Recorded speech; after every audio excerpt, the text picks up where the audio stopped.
Okay, we're ready. Second, just to confirm that we are live.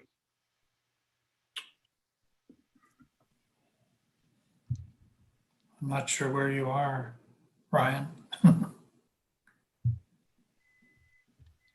Yeah, we're good. We are live streaming, Mr. Mayor. Okay. Thank you. Welcome to the Audit Committee meeting for Tuesday, November 17th at 10 a.m. Electronic meeting pursuant to Section 238, 3.3 of the Municipal Act 2001. So with that, could I have, and I want to welcome Councilors Chan and Munch as members of the committee. And could I have a mover adopt the agenda? So moved. Okay, thank you. Seconder, please. We have one committee here. Yes. Where'd everybody else go? Mr. Mayor, a seconder is not required for this committee meeting. Okay, fair enough. All right, all those in favor, opposed, carried. Any disclosures of pecuniary interest and related thereof? Excuse me, my throat is scratchy. Seeing none, we'll move forward to the scheduled business, which is 4.1 is a report from Grant Thornton LP. And Mr. Dexter, would you introduce our guests, please? Yeah, if I may say a couple quick words, Mr. Mayor. Of course. This agenda has 3 items on it. 2 of them are standard items. The first 2 items, the auditor's report and the draft financial statements, bringing forward to this committee at a non-standard time. Typically, we would report in June on these as we've implemented the RH Hub. In 2019, mid-2019, it went live. We had to work to transition the information, the data, and the reports so that we'd have a smooth audit, which delayed the audit and thus led us to today's meeting. So just let you know if there was any questions why we're coming so late in the year with 2019 results. That's the reason why. The first report on the agenda is from Grant Thornton. Melanie Dugard is here, managing partner, and manager Allison Frizzell is also here from Grant Thornton. So I think Melanie will be giving us a verbal go through of the first report, and then we'll go from there. So I turn it back to you, Mr. Mayor, to turn it over to Melanie. Yes, Ms. Dugard? Yes, good morning. Thank Okay, you, there Mr. Mayor. Good morning. Thank you. So good morning, Mr. Mayor, members of the committee. Today, I would like to speak to our report on our audit strategy and results for the 2019 audit of the City of Richmond Hill. I can't share my screen. Unfortunately, our firm doesn't allow us to use Zoom on our devices because of security concerns. So I'm just going to be speaking to our report. So on the first page of our report, we highlight the status of the audit. And I'd like to say that since we issued this document, we have completed the system conversion work that was listed as an outstanding item on here. So that's no longer outstanding. We will be issuing a clean, unqualified opinion. And in order to get to that stage and finalize our audit report, we just need the approval from council. We'll get the representation letter signed as of that date, obtain our standard year-end legal inquiries, and determine that there's been no further events since we finished our audit work that might have any impact on the 2019 results. Note that we do send the legal inquiries to confirm information that we've already obtained from management in our audit work. And it's just, determining if there were any potential contingent liabilities. We're just required to confirm that information and corroborate with legal counsel. In terms of the audit risks and results, for every audit that we are doing right now, we are required to look at the impact of COVID. For the December 31st, 2019 audit, the pandemic was actually a subsequent event because it didn't really hit until early 2020. So although the pandemic did happen after the fiscal year-end audit, we still have to look at whether there were any impacts on 2019 and then make sure that there is appropriate subsequent event disclosure in the financial statements, which there is, around the ongoing uncertainty of the pandemic and the future impact on the city.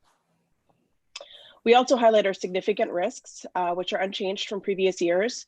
Our significant risks had us focus on revenue recognition and journal entry testing, and we've highlighted the work that some of the work that we completed, and we noted no issues in those areas. Each year we highlight that there are some significant estimates included in the financial statements, and there are specific auditing standards that require us to determine the appropriateness of the estimate, from considering the processes and controls around developing the estimate to the procedures that we perform to test those items, and then also looking at disclosures. So we've highlighted in our report that the work that was performed around the employee future benefit obligation, potential uncollectible receivables, and tangible capital assets, and we noted no issues with respect to those estimates. And then, as I previously noted, we have completed our work around the conversion that was done. Our work was focused on the conversion of the financial data from the old system to the new system from an accuracy and completeness perspective. Although the report from our team hasn't been finalized yet, I can say that there were no significant issues around the conversion and no adjustments were required as a result of that. The remainder of our report highlights the work that we did in key areas of the audit, upcoming changes in accounting and auditing standards. There's nothing of significance to highlight in those areas. I do want to say that the changes in accounting standards that were supposed to be coming have been deferred a year as a result of the pandemic. And then I'd also like to thank David, Shirley, and all the staff that we worked with during the audit. We did have to do the audit fully remotely, which was a little bit different this year rather than being on site with our team. We appreciate everyone's flexibility in getting us the information that we needed to complete the audit. Thank you.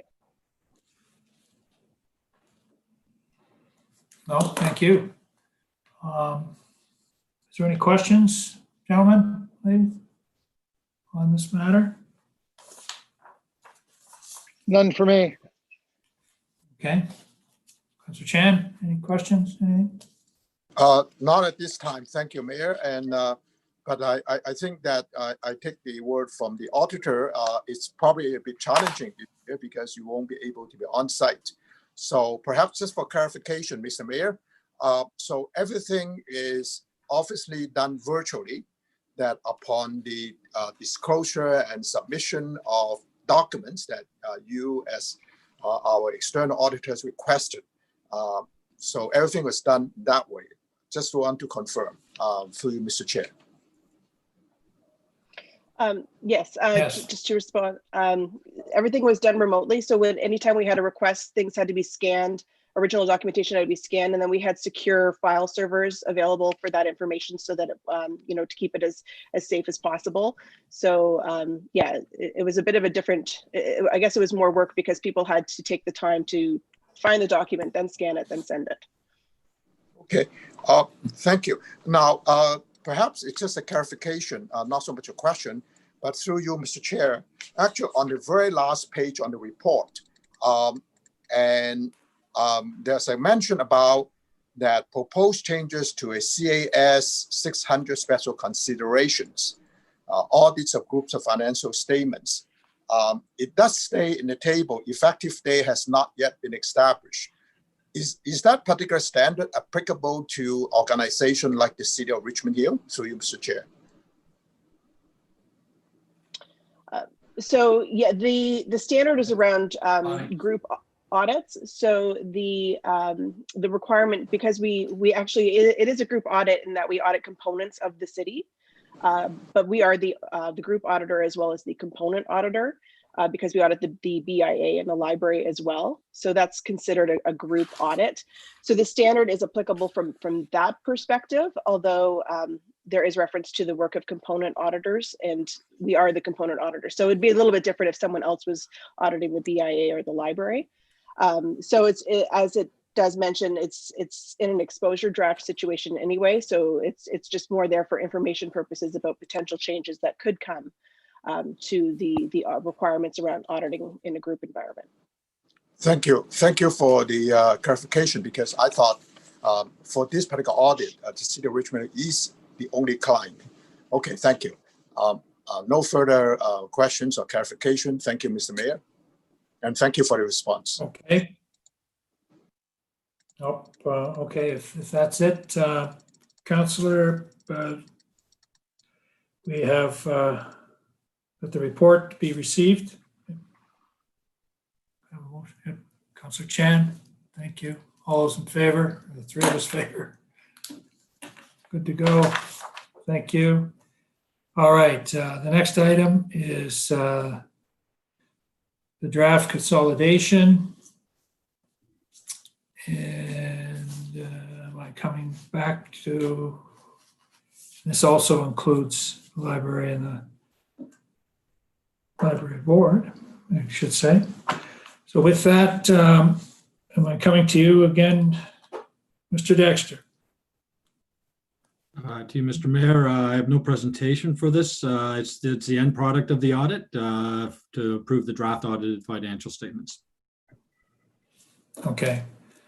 So Appendix A and Appendix B, which are there, are all completed. So there's no, okay, I'll ask questions. Is there questions on item 4.2,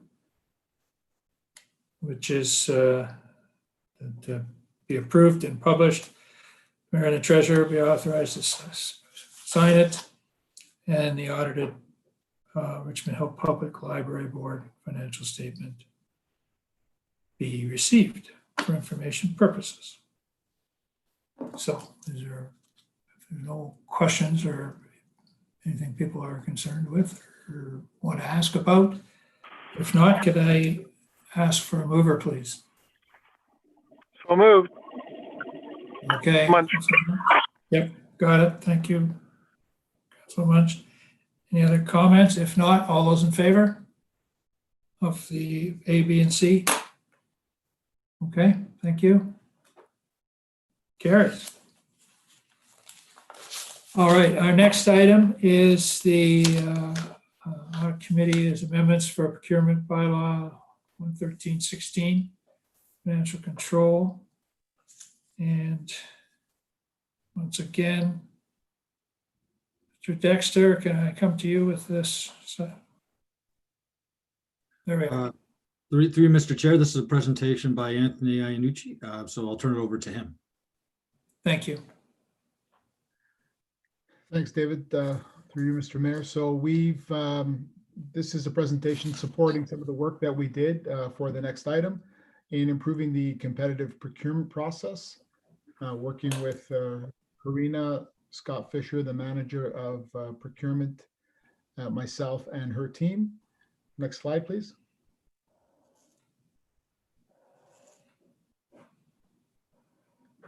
Just for a bit of background, in 2019, Deloitte did a review across the organization for opportunities for improvement. One of the things they came up with was a recommendation to review our procurement processes using lean methodologies, which is our continuous improvement platform in Richmond Hill, project that was going across the organization last year and continues. They asked to look for improvements in efficiencies and reduction in reduced costs when it comes to doing procurements and getting out to the market. So we brought in an external expertise. We have an organization we've been working with as part of implementing lean to undertake this project. And the results of the work that was done by the team was that they recommended some process changes, as well as some bylaw amendments to align us with other organizations and make improvements, help the processes, as well as some training improvements. Next slide. So just a bit about the methodology for lean. So there's a measurement phase, which basically looks at the current state. How are we doing things right now, mapping out those processes, as well as a lot of consultation. They call it voice of the customer, but if you look at it, it's consultation with people who are using the process, how things that we're getting snagged on, we're getting stuck on, as well as benchmarking with other organizations to make sure that the direction we're going, sort of meets the market, as well as is improvement on the current process. Once those voice of the customer is done and looking at benchmarking, we look at some root cause analysis on reasons why things are either not working as well as they could, things are taking extra time, or we're not getting the types of results we want. Design a future state. So again, look at processes and the types of improvements, and create a prioritized list of improvements. So we can't fix everything all at once. So we created a prioritized list of improvements, and we are currently in the phase of implementing those improvements. These bylaw changes are one of those. Next slide, please.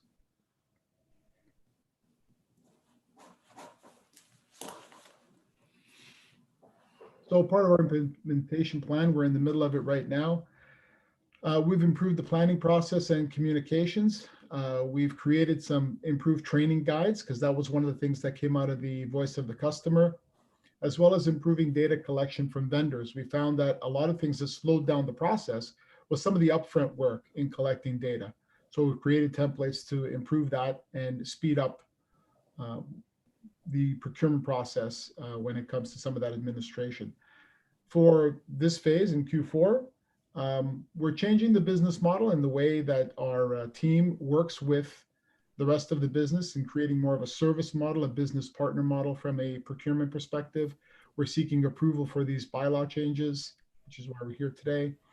And we're going to be providing training and quick reference guides to improve the process internally. We're going to be doing that after the approval of the changes because we're going to be training on the new changes. Once we've done that, as we're also working on RH Hub, the system we use to run procurements, so that starting January 1st, 2021, the change of the system will reflect the bylaw changes and the new process, as well as we're revising reporting. Part of going faster and streamlining processes is ensuring we also have controls in the form of reporting so we can watch the way the system is running. Another thing that RH Hub has done is enabled us to be able to change the way we work and speed up things as well. One of the benefits of the system. Next slide, please.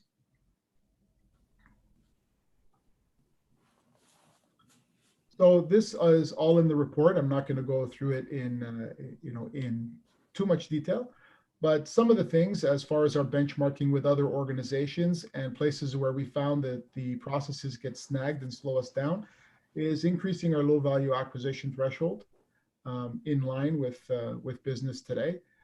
Removing initiation authority, which the process that we had originally in the bylaw required many more approvals just to get started. Now that things are in the system and it's not sort of free flowing, the system has additional controls to ensure that we can let people go ahead and do the procurements because it's controlled through the budget. As well as increasing the commissioner's commitment authority.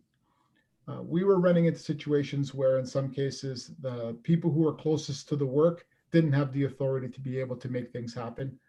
And we were getting into, sort of rubber stamping things where certainly the folks who have accountability for the accounts have the ability to do the approvals. Next slide. One of the other places in the voice of the customer where we sort of received a lot of feedback on places where we could improve, and this is back to putting accountability to where the work is happening, was on the contingency thresholds for our fixed price contracts. So we've made adjustments from the project manager all the way up to the commissioner's ability to, so these are contracts that already exist and they've already gone through the process of approval. And the idea is that while we're doing the work, it's allowing a little bit more flexibility from approval of contingencies within budget thresholds. And again, all of those thresholds are managed within the system RH Hub. It'll put a stop if we're exceeding the budget authority when it comes to doing projects. So again, it puts some of the accountability at where the work is happening, allowing for more flexibility, speeding up some of these procurements, as well as delivery on the projects. Next slide. So some of our next steps is once we've got response in this meeting, this would go to council for November 25th. Then we would work on training on the bylaw changes as approved and the process changes. That will be done over the course of the next 5 weeks in December. And these bylaw changes, as well as some of the process changes we were talking about, will take effect in January 1st, 2021. Next slide. And if there's Okay, thank you. That was very, very interesting. I thank you, Anthony. Councillor Chan. Yes, go ahead. Thank you very much, Mr. Mayor, and thank you, our Chief Transformation Officer. I have to get used to the title. thank you for the presentation. It's certainly a change. I'm not quite sure it's transformational yet, but I'm glad that we also have an independent, meaning external help expert.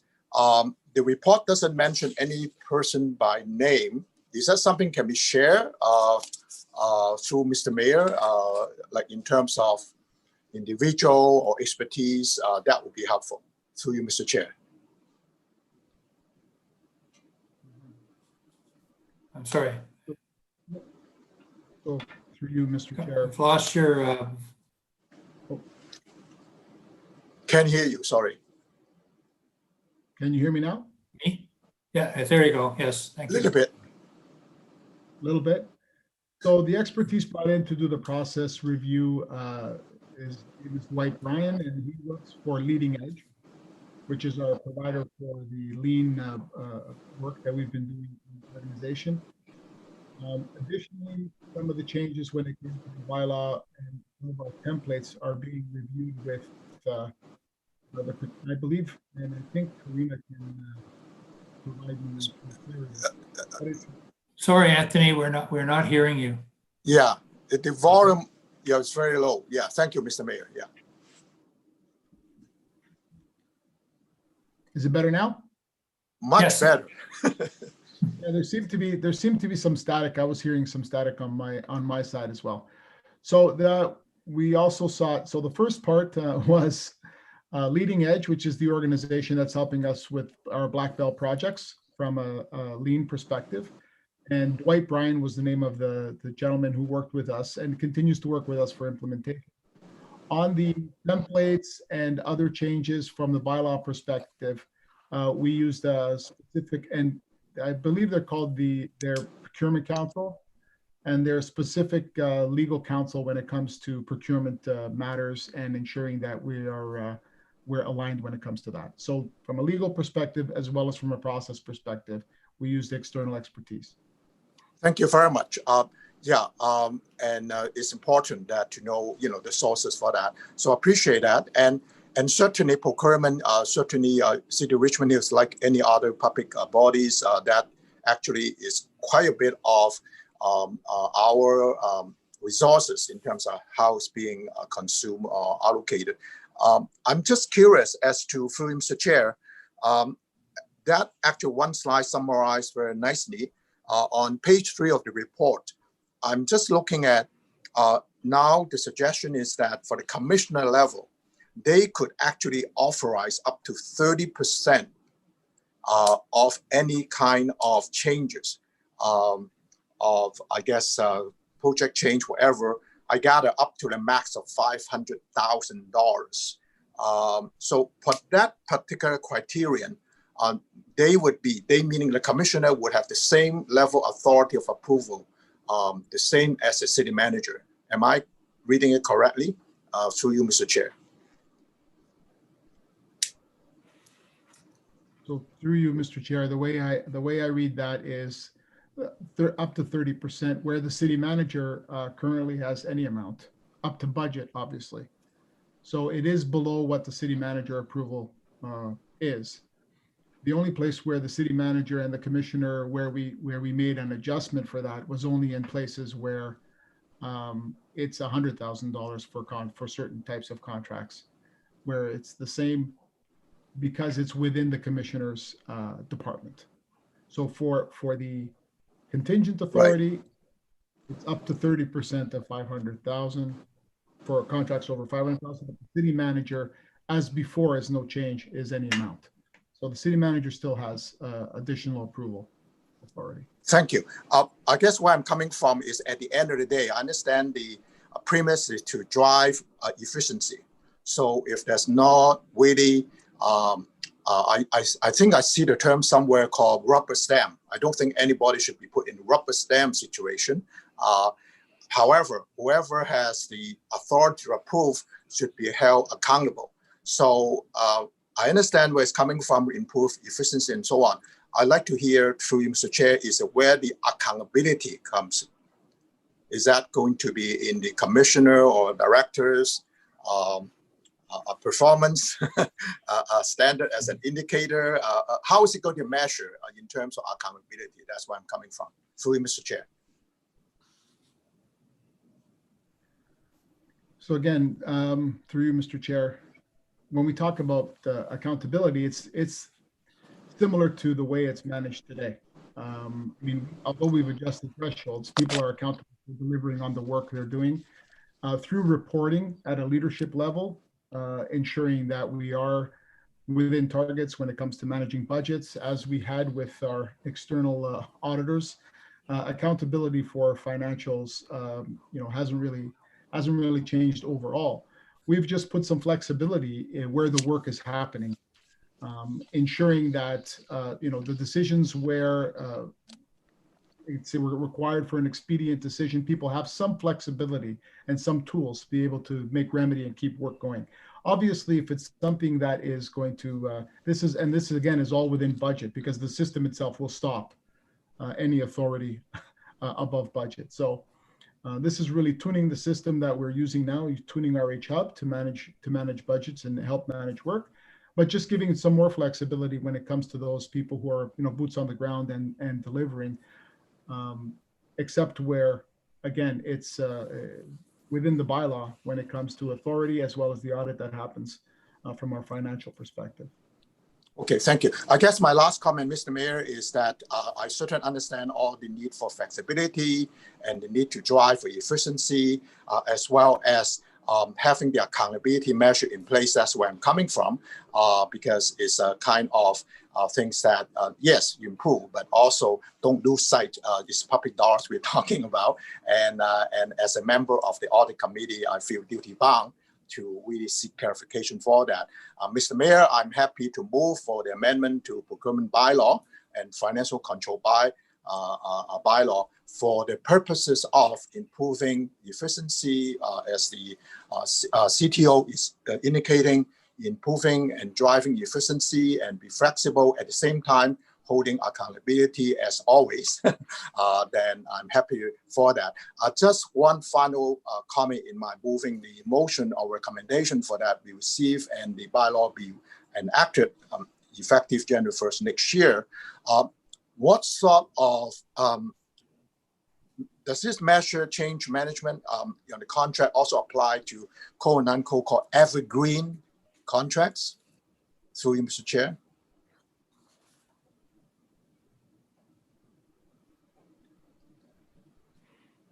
So I presume the CTO don't need me to expand. He's responding. He's responding. So yes, this would apply to all. I mean, all contracts that are governed by this bylaw would apply to all of them. Okay, thank you, Mr. Mayor. I move the motion. Thank you for the explanation, and Thank you. I'm happy with that. Councillor Silovitz, you had a question?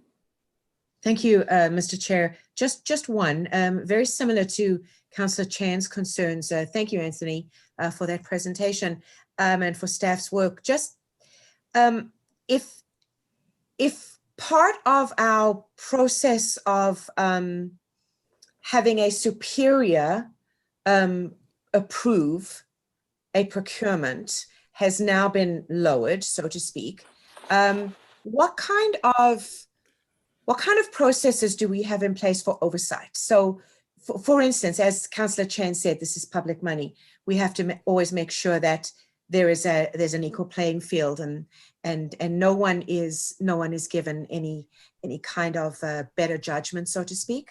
How are we making sure that everybody everybody who puts in a procurement offer is treated the same on a level playing field, and that there are not repeated people who are constantly chosen for a specific procurement, because that can happen, not by malfeasance, but it just can happen. So I would like to know what we have in place to help protect us in that respect. Thank you. Through you, Mr. Mayor. So we still, public procurement continues. The processes continue when it comes to putting out RFPs and those types of things. So when we look at some of these approvals we're talking about, it is more procurement, the procurement organization, as chief procurement officer, is still accountable to ensure that fairness, and we're running procurements based on public procurement policies. So that part hasn't changed. On the places where we've provided some flexibility, we're looking at, we'll be monitoring that more carefully with reporting through the chief procurement officer and raising any awareness on any anomalies or where we're starting to see the types of things you mentioned, Councillor. We certainly aren't trying to change anything to do with the fairness. And there are, regardless of where you fit in this process, there is always oversight, whether that oversight is the system stopping you and controlling the ability to do something above your authority level through the procurement policies themselves and procurement monitoring, as well as reporting that will, make its way to the treasurer. Any anomalies then from the treasurer obviously will be dealt with when it comes to ELT. So it is more through reporting. It's more of a, let's call it a trust and check model, rather than having so many people involved who really aren't close enough to the work to understand, but more of monitoring, letting it happen to speed, and then checking with reporting and ensuring that we're taking advantage of opportunities of putting procurements together rather than having a bunch of little small ones, to your point, where we could end up not on purpose, but by accident, not getting best value. And at the same time, ensuring the fairness through our process. Thank you, Anthony. I appreciate that. I totally get the streamlining and the efficiencies. I just want to make sure that we have the right public oversight to make sure that there are no preferred vendors, so to speak. Thank you. Thank you, Mr. Mayor. No, thank you. In the comments, my comment is just I'm very, very pleased with the amendments to the procurement bylaw and our financial control bylaw that we have now, as you've described it, and as you've been explaining it to us asking the questions, that we are moving forward, which is what we've all been trying to do in this community, in this city, and in this organization. So thank you very much. So if there's no other comments or questions, we have a mover. All those in favor of amendments and financial control bylaws, two bylaws? Any opposed? Seeing none? Okay, I'm sorry. Thank you. All right, so that is 4.3. That is the end of the agenda for the audit committee. If I could ask for an adjournment, please. Councillor Chan, thank you. All those in favor? Happy to Opposed? move. Yep. Carried. Thank you all very much. I appreciate you sitting in on our audit committee this morning. Thank you all. Be Enjoy the safe. Sunday morning. Yeah, I know, the sun's out again. What happened there?